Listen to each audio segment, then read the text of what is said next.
Hello, District 38. I'm right back at you this time with Mike Thiry, who is going to be speaking at our Saturday educational session, coming at you from Princeton Toastmaster and talking about meaningful meetings. Hello, Mike. How are you? Hey, Dany, glad to be here. I'm so glad you can make it today to talk to us. We're going to talk a little bit longer about the conference and everything that is happening and your part in the conference. Can you tell our listeners or viewers, depending on what media they're on, what exactly you're going to be teaching them at the conference? So Princeton Toastmasters has a very unique way of preparing and executing meetings. What I've learned being a Princeton Toastmaster over the past 3 years is that we keep things fresh, but we are also very consistent with the Toastmaster purpose. Meaning when you come to a Princeton Toastmaster meeting, you will get your prepared speeches, you will get your table topics, and you'll get your gift of feedback like you would at any other Toastmaster meeting. But at Princeton, we do things a little differently. And some of the things that we do really set us apart from other clubs within District 38. And I just want to give the opportunity to shed some light on what it is we do that keeps things fresh and keeps our membership retention at a very high level. So what can they expect at a educational session from you? So what they're going to get is a little humor in there. I like to try and be funny, a little bit of a crowd interaction, but really you're going to be looking at it through three parts of my segment. I'm going to first go through with you the preparation that goes into setting up a meeting. Every meeting needs to have sort of its own canvas, so to speak. And that's the way we picture it between myself being president and our vice president of education.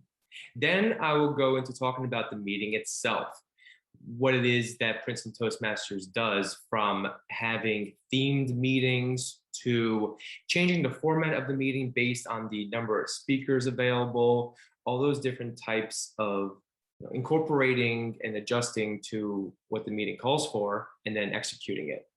And then lastly, and this is more important, is following up with not just members, but also guests that came to your meeting, and learn about what you did right and what you can do better at future meetings. This is an important part because we at Princeton Toastmasters are always evolving our meeting structure. We are always encouraging our members and guests to give us ideas to consider when setting up and having future meetings.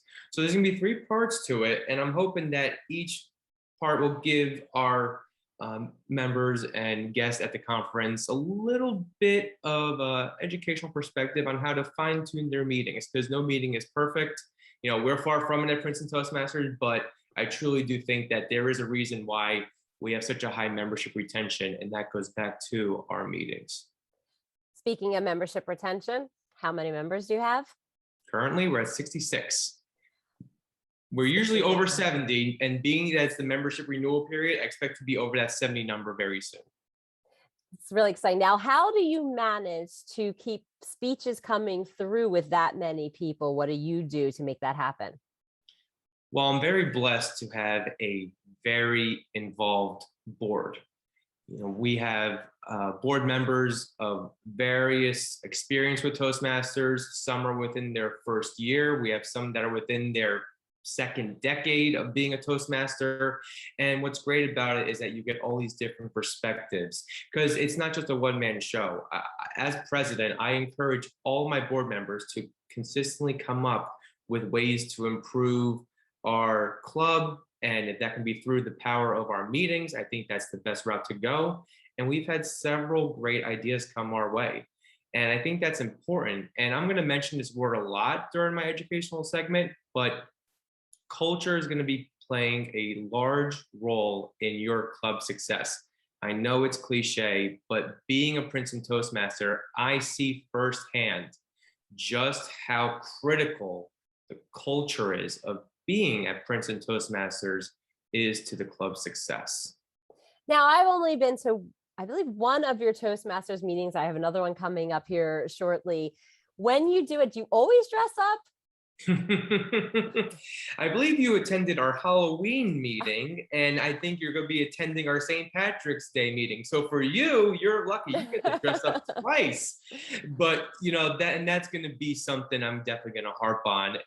At every Princeton Toastmaster meeting, there seems to be some sort of a theme going on. It can be something as minute as recognizing the changing of seasons, or it could be in recognition of a holiday that's really close to our meeting date. And that is a big role in how Princeton Toastmasters keeps it fresh. And that's going to be something I'm going to encourage all clubs to take back with them, because I know that there are differences between corporate clubs and community clubs such as Princeton Toastmasters. But I think one thing that everyone can take back with them is incorporating themes, encouraging your Toastmasters of the meetings to think of a theme, get all the participants involved with it, and really give this nice, fresh perspective to a Toastmaster meeting. Now, let's step away from Toastmasters for a second. Let's bring out the human side of you. What do you do when you're not doing Toastmasters? So right now I live in Somerville, New Jersey. It's a great little downtown area. My day job is I'm a senior financial analyst for a healthcare company. I have been in the financial realm for about past 7-8 years now. I have a wonderful girlfriend. Her name is Kristen, and we love to travel, watch baseball, try new restaurants. Pretty simple guy. A fun fact about me I like to share is that I visited 46 of the 50 states. The only 4 I am missing are North Dakota, Oklahoma, Alaska, and Hawaii. Of course, they're very far. We already have a plan to go to Hawaii in 2024 for my parents' 50th wedding anniversary. So I'll have that checked off, but the other 3 will be a little challenging. Now, do you have any hobbies? Love sports, big sports guy. I love my New York Yankees. I'm happy the baseball's back. I went to college at North Carolina State. So the Wolfpack of football and basketball are my teams in college. I'm a big traveler as well, as I said about, the States. I enjoy a good road trip. That's my preferred way of traveling. You can see so much of this country on the road compared to a plane. And, I'm always trying to better myself, health-wise as well. I actually underwent bariatric surgery about a little over 2 years ago now, and it completely changed my life. I've lost well over 150 pounds. I work out regularly. I'm eating well, and that's something that I'm encouraging people close to me to try and explore. That there's a lot to this life that we live, and I don't want it ever to be cut short because of obesity. And so, being someone who went from being morbidly obese to not, it's something that holds near and dear to me. Is that something that you do a lot of your speeches on? I have done. I actually participated in the international speech competition back in 2020, right before the world shut down for the pandemic. I participated in the humorous speech contest, and I came in 3rd. And that speech was centered around my weight loss journey. So yeah, it is something I'm open to talking about, and I am very cognizant that there is a little bit of a stigma attached to people that go the surgery route when they're dealing with obesity. And I just want everyone out there to know that it is not a get out of jail free card. It is simply acquiring a tool that can help you lose weight. It's not just a magic switch, that makes everything better. The 150 pounds that I lost came from 2 years of hard work, exercise, and proper diet. It's only a tool. And that's something that I'm hoping, as my Toastmaster journey continues to evolve, that it continues spreading, because I think it's something that people should not be ashamed about, and something also I think the public at large should be more aware of, and that there shouldn't be the stigma attached to it. No, that's amazing. Your whole story. I wish I could have seen that. I missed that part of the conference. I had just started and began at that point, but I'm sure that was an amazing, riveting speech to talk about and to hear. So are you going to run in the competition again anytime soon? What's happening? So after I finish my presidential term for this upcoming session, I'm going to really get back and focus on my pathways, admittedly being VPE last year and now president this year, it kind of went on the wayside, but I'm very determined to get at least my current level done, then well into my, my first path done, and then well into my second path. That'll be a big focus of mine. And I'm hoping to participate in future competitions as well. I love to compete, and I think it's amazing to be a part of competitions when you're going up against some of the best and brightest that Toastmasters has to offer. I know it is awesome. I haven't been able to do it because of going for your DTM. Like, you've held positions that don't allow you, but next year I might be going against you. Oh, well, yeah. It'd be fun. Yeah. So I'm looking Yeah. forward to it. I'll be calling you up. What do you think of this part of the speech? You'll be like trying to hurt me on purpose. No, that's terrible. Now I have another question for you. Do you have any animals? I do not actually. But it's funny. I was talking to my girlfriend about this recently, and I've always wanted a pet hamster. And I wanted one back in second grade, but my parents would not allow it because they didn't trust me to be responsible for it. So like right now, I'm toying with the idea of getting a pet hamster, believe it or not. Okay. You know what? They're simple. They're so easy because they're so Right. little. Mhm. And compared to a guinea pig, which is like the stinkiest animal ever created. So it's actually a good animal to get as a starter animal. But you're Yeah. right. As a kid, I wouldn't give my kids that. Yeah, I think maybe my parents are onto something there, but Yes. but yeah, we'll see. And then I think eventually one day, once I get a house with some property, I'd love to get a dog. Never had dogs growing up. Family was not big into dogs, but I've always liked them. Love to have a little pup running around the backyard. That'd be awesome. So eventually, this is your plan. We'll move on to the dog world. Yep. Work my way up. Now, do you have a far commute then from your club to get to your club where it's located? So at one point, I did live in Lawrenceville, which is Yes. 10, 15 minutes from Princeton, not too far at all. That's how I got involved with Princeton Toastmasters. Somerville is not far. It's about a half-hour drive. The issue is traffic, of course. Depending on when I leave, it can take a half hour or it may take 45, 50 minutes. But mileage-wise, is not far. But in central New Jersey, it's all about the traffic. So For me too, coming up that way, Route 206, it's just a yeah, that'd be the nightmare. run. Yep. That's the one where you're like, Road hello. 6. Is there anything else you would like to tell everybody about why they should come and watch you on Saturday of the conference?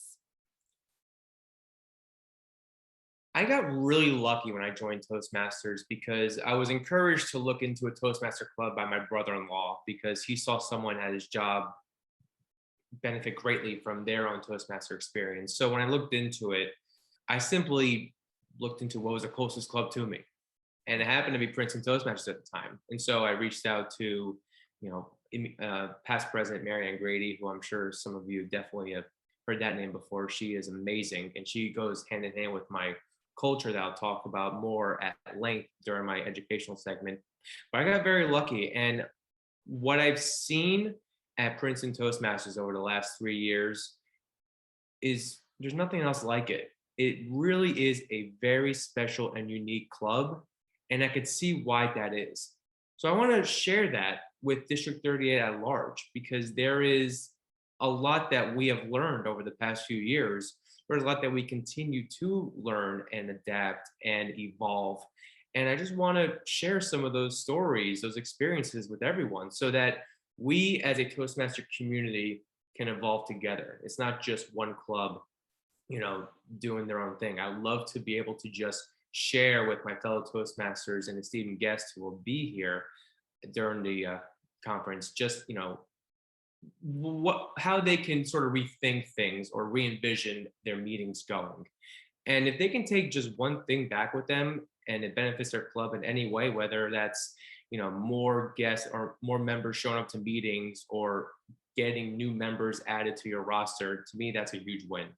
So that's and it's needed. That's the hardest thing. I think one of the things that the clubs have the hardest problem of is that retention, keeping it lively, keeping it fun, keeping it real inside of those meetings. So you're going to be perfect to help them out with that. And I'm super excited. You are going to be Saturday, and Saturday has Lisa Bien, Ann Barab, Steve Bowler, you. Saturday is going to be brilliant. Then we have the contest and the dance party at night. That whole day, the food. Wait till you see the food. Amazing. It's All of it. incredible. Did you see already? Did you go I through? got a sneak peek at it. Yep.